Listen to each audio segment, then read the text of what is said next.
every little thing, even things you know that you're not doing, even if it includes some stuff that you actually have done. But if a guy just blames you for every little thing or turns things around on you constantly whenever you hold him accountable, it says a lot more about what he's actually doing than it does about what you're doing. I can respect that you want to audit and you want to make sure that, hey, am I the problem here? I totally respect that you want to take responsibility, you want to take accountability, and you want to address any issue that you may be bringing into the relationship. We're in a day and age where women are more self-aware than they've ever been before. I mean, the stereotype is that y'all can't take accountability, but let's not even talk about how that's really just projection from the side of who can't take accountability. But anyway, I got this question from a Self-Crown VIP member. For those who don't know, that's my app where I go live and answer questions and stuff like that. And this young lady was like, hey, D, how do I know if I'm the problem or not? I'm paraphrasing here. But essentially, she has a guy that she's been dealing with for about 6 months, and he constantly blames and criticizes her. And she's thinking, well, could it be that his standards are just so high and I'm just not meeting them? He's used to so much better.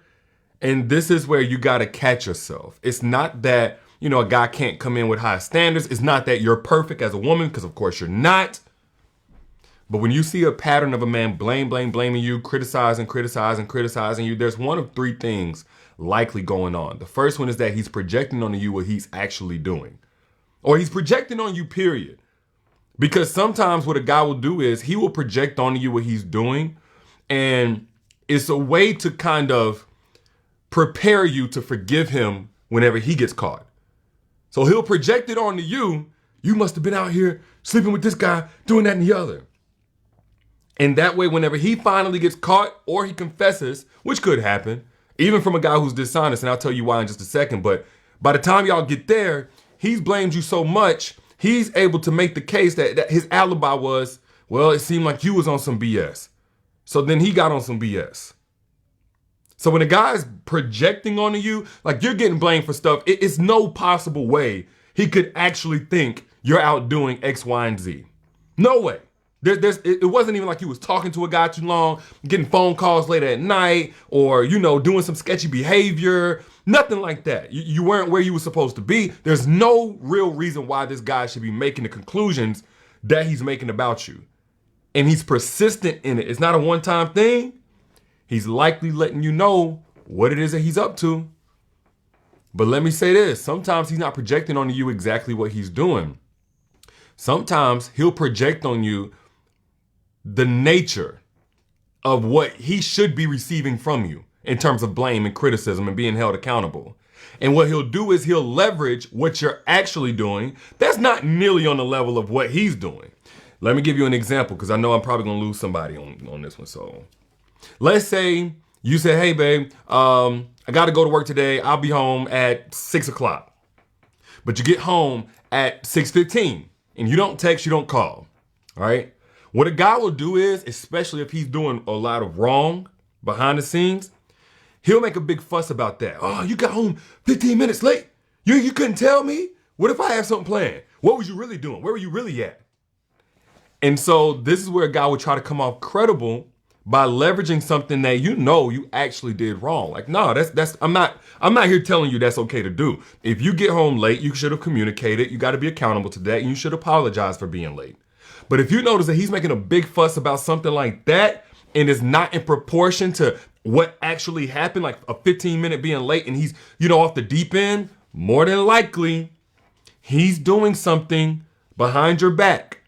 And if he can kind of prepare the soil, so to speak, and plant these seeds of, this is why I was so upset and I eventually did what I did, that's how the projection can come across as well. Again, when he gets caught or when he confesses. And what I was saying earlier, sometimes a man will confess and it's not because he wants to do the right thing. It's not because, he wants to stop and start a new chapter and he got to do that on honesty instead of dishonesty. No, sometimes a guy will do that selfishly just to relieve his own conscience. Which brings me into the second point, because a lot of y'all think that a man ain't got a conscience if he's doing wrong, and that's not the truth. Even if he stays doing you wrong for a very long time, a man has a conscience, but it's about what he does to his conscience so it doesn't eat at him.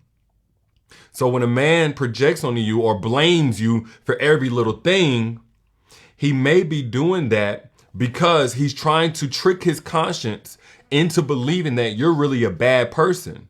You're a bad person, so therefore you deserve whatever treatment he's giving you. He's just evening the playing field. He's just evening the score.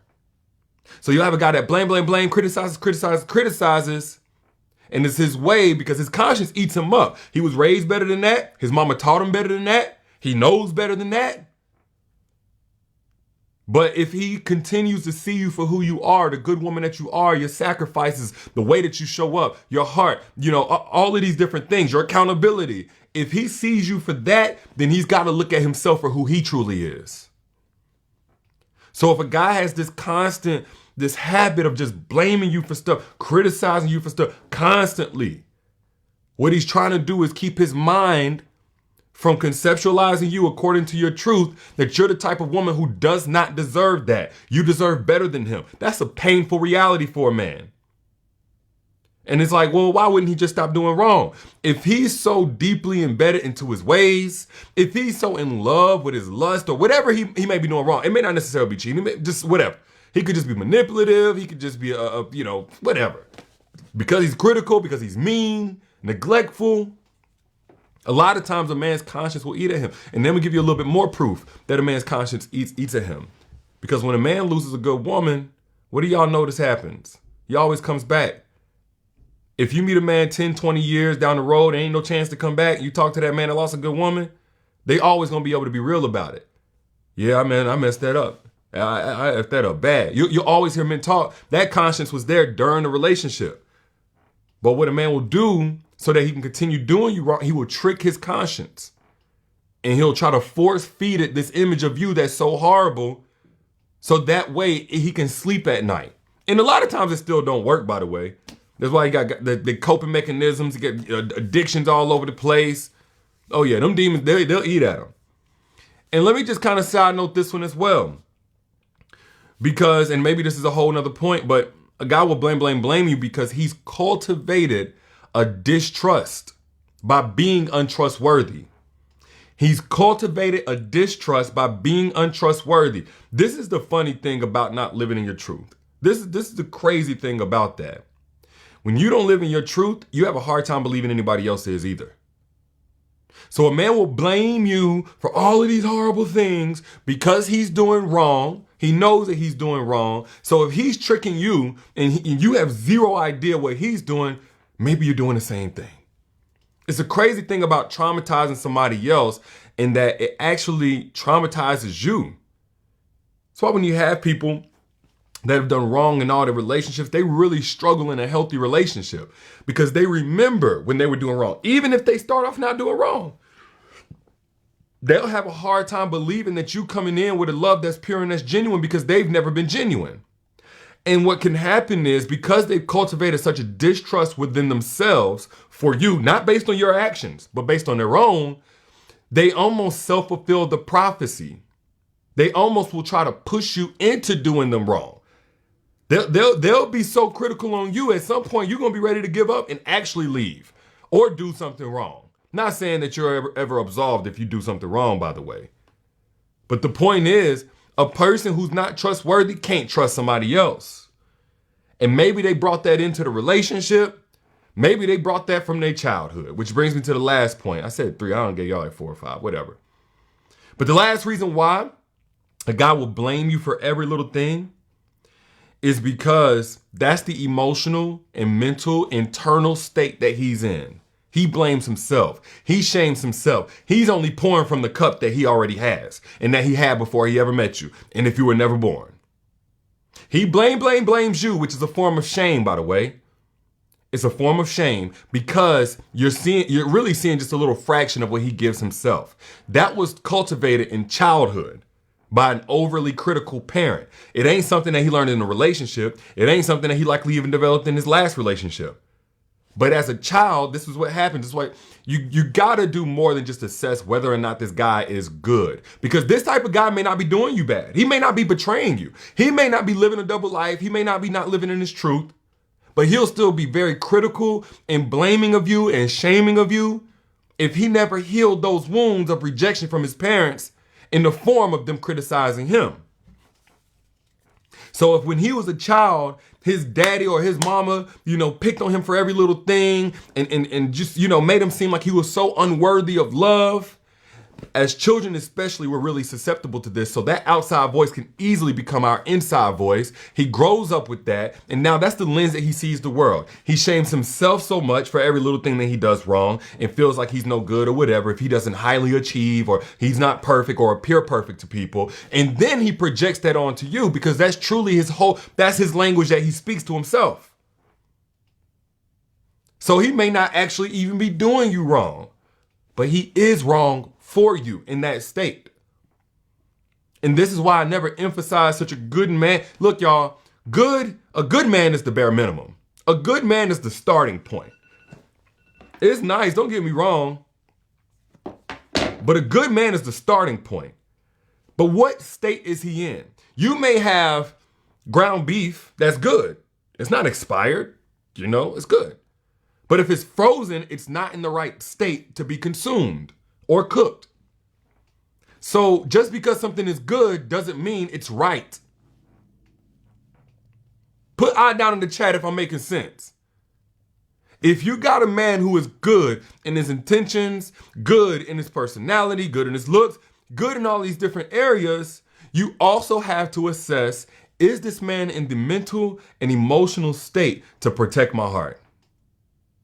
Because if he's not, and he's pursuing a relationship, he's not evolved. He's not evolved. And this is something I talked about in the masterclass that I did, the free one. The one that's pinned right here down in the comments, Secrets to Making Evolvement Crave You. You have to assess this aspect of a man. What season is he in? What mental and emotional state is he in? He's good, but has he healed? Is he at least aware of what he needs to heal and what kind of boundaries he needs to come into the relationship honoring in order to protect me from those ways that he still needs to heal? If not, he's not evolved. And if he's not an evolved man, he cannot love you properly. And I'm not going to go too far in depth with that because there are multiple ways to assess whether or not a man is evolved enough to love you properly. I went in on that on my free masterclass, The Secrets to Making Evolved Men Crave You. If you want more access to that, click the link that you see pinned right here. I'll leave it up for a little bit longer for those who have not gotten access to this class. Click that link, register. Again, it's free, and get access before it comes down. Secrets to Making Evolved Men Crave You, so you can know how to identify an evolved man and how to position yourself to be found by evolved men who are chasing after your type of woman. You don't have to change who you are. But back to what I was saying. When a man criticizes you for every little thing, blames you for every little thing, and I'm talking about this is a habit. You're not doing nothing wrong. You know in your heart of hearts you're not doing nothing wrong. Stop explaining yourself. Stop defending yourself. Start holding the mirror to him and ask him, what is it really that you're doing? Or what work have you really not done on yourself that has you blaming me for every little thing? If he can't answer that honestly, it's in your best interest to remove yourself from that toxic situation before it damages you and you become just like him. But those are just my thoughts. I'm your internet brother trying to look out. If you got something valuable from this, share it for somebody else on your timeline. One of your friends, family members, you don't know who needs to hear this message. Bless them the same way that you got blessed. And if you're in the market for an evolved man, click the link, jump on over to this masterclass before it comes down to get access to it. Secrets to Making Evolved Men Crave You. It's right here, this comment, or you can hit the one that's in the caption, description, whatever, whenever you back out if you're not seeing this comment pinned right here by my page. Get access now before it comes down. I'll holler at y'all later. Y'all be good. Peace.